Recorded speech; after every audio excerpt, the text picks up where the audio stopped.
भी होने दो, 521 522 अगर सस्टेन करता है और आपकी बात सही है, आरईसी में ज्यादा मोमेंटम दिखता है कंपेयर टू पीएससी। आरईसी ज्यादा मजबूत दिख रहा है चार्ट पे, दोनों ही वैसे सब भाई भाई, सॉरी भाई भाई नहीं, बाप बेटा है। बाप बेटा है? हाँ हाँ, पीएफसी होल्डिंग है ना। अच्छा। और पीएफसी होल्डिंग कंपनी, आरईसी उसके नीचे वाली कंपनी, तो आरईसी बेटा है, पीएफसी बाप है। सो दोनों ही साथ में चलते हैं। लेकिन अभी यही है, देखो वागले साहब को आरईसी ज़्यादा पसंद है, सुमित जी को पीएफसी ज़्यादा पसंद है। ठीक है, तो ये है दोनों ही स्टॉक पर सलाह। लेकिन चलिए अब वक्त है आखिरी घंटे की स्ट्रैटेजी जानने का। अरे नहीं, स्ट्रेटजी वो दोनों लेनी थी ना पिक। अच्छा, विकास जी से। हाँ, वो फोन लाइन पे बने हुए हैं। साहब एक ही थी, आपको दोनों बोला था हमने। हाँ बिल्कुल अनिल जी, मैंने तो एक छोटा सा हल्का सा पॉज दिया था, आप चले गए दूसरी जगह, तो फिर आपने पूछा ही नहीं अनिल जी। तो आपका भारी वाला पोज कितना होता है? हम तो इसको ही पोज मानते हैं कि मतलब इसका मतलब कितने वाले को माने फिर? नहीं, थोड़ा अनिल जी थोड़ा सा पॉज था, बट मतलब आपने शुरू कर दिया ना, मैं तो पॉज लेके अब बोलने ही जा रहा था, इतने में आप शुरू हो गए अनिल जी। एंकर की तो मजबूरी ना, क्या करेगा? एंकर को तो अपना काम करना ही है ना। कुछ न कुछ तो करेगा। देखो हम वापस आ गए आपके पास, बताए सर। हाँ बिल्कुल अनिल जी, एक तो डेटामेटिक्स अच्छा कर रहा है अनिल जी, 674-75 हो गया ऑलरेडी। बाकी अनिल जी जो अभी दूसरा स्टॉक है, एक बेहतरीन क्वालिटी की कंपनी है, स्टॉक का नाम है स्नाइडर इंफ्रा, जो अभी 790 के आसपास ट्रेड कर रहा है। पहले स्नाइडर इलेक्ट्रिक नाम होता था इस कंपनी का। ये भी पावर रिलेटेड, जो पावर सेक्टर को इंफ्रास्ट्रक्चर प्रोवाइड करने का काम करती है, मेनली ट्रांसफॉर्मर्स, स्विच गियर्स, फिर electricity distribution management systems, even smart metering solutions, ये सब सेगमेंट में ऑपरेट करती है, जहां पे ट्रिमेंडस एक अपॉर्चुनिटी, ट्रिमेंडस ग्रोथ देखी जा रही है।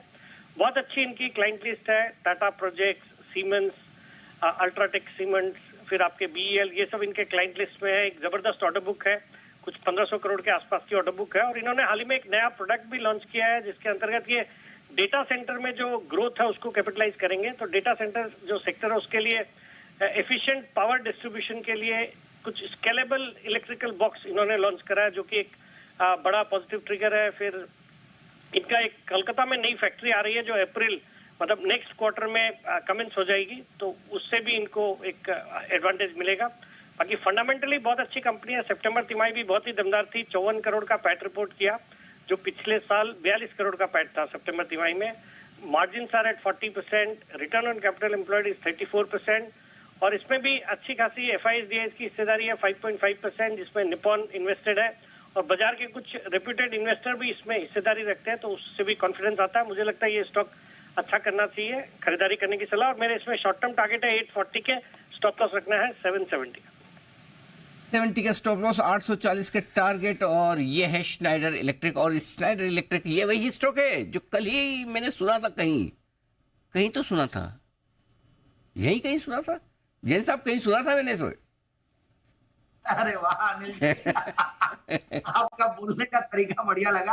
आप सब सुनते हैं इवनिंग शो में, मैंने कल दिया था एज लॉन्ग टर्म पिक, और कल मैंने 2 और एक्स्ट्रा पिक्स दी थी न्यू ईयर पिक के तौर पे। हालांकि शाम वाला शो था, तो मैंने बोला चलो 3 पिक्स देते हैं लॉन्ग टर्म पिक्स, और उनमें से एक था स्नाइडर इलेक्ट्रिक। कल शाम वाले शो की आपकी परफॉर्मेंस में मॉनिटर कर रहा था घर से।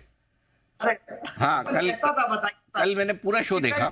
आमतौर पर क्या है, मैं कई बार रास्ते में होता हूँ, कहीं होता हूँ, तो कल वाला जैन साहब का शो पूरा देखा मैंने। कल मैं उस समय योगा कर रहा था। अच्छा, इसीलिए तो मुझे याद रह गया। हाँ, तो जब मैं घर पे होता हूँ तो शाम को फिर मैं टीवी होगा, तो कभी कभी मैं जब योगा कर रहा होता हूँ, तो मेरे ऑफिस में शाम वालों को सबको पता चल जाता है कि आज सर एक्टिव है। 2-3-4 मैसेज, 1-2 फ़ोन चले जाते हैं, ये ऐसा ये वैसा टाइप से ऐसा ना। तो इसलिए मैं जैन साहब का पूरा, जैन साहब ने कल बहुत बेहतरीन पिक दी, और आज ही देखो कमाल कर दिए जैन साहब। तो जैन साहब बधाई, आप भी स्वीकार करें, और धन्यवाद उधर उनको, आपके सेठी साहब को। हाँ, सेठी साहब को दे दे। बिल्कुल बिल्कुल, तो ये है आपके लिए। और इस बीच एक बड़ी और बढ़िया खबर आती दिख रही है। मेजर ध्यानचंद खेल रत्न पुरस्कार ये ऐलान हो चुका। मनु भाकर को मिला है खेल रत्न अवार्ड। यह है जंगली रमी का